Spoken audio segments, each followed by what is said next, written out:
Hello everyone, welcome to my channel Let's Learn English. Today I am going to teach you the basics of English grammar. At first we will study about the sentence.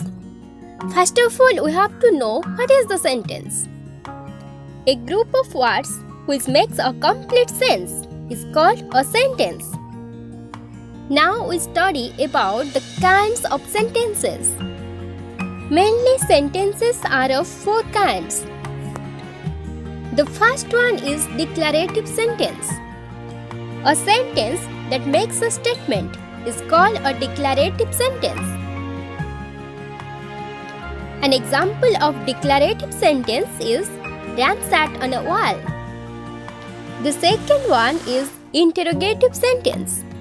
A sentence that asks a question is called an interrogative sentence. For example, where do you live? The third one is imperative sentence. A sentence that expresses a command or an entity is called an imperative sentence. The example of imperative sentence is be quiet. The last one is exclamatory sentence. A sentence that expresses strong feeling is called an exclamatory sentence. For example, how cold the night is. Thanks for watching. If you want to get more videos of me, so please don't forget to like and subscribe.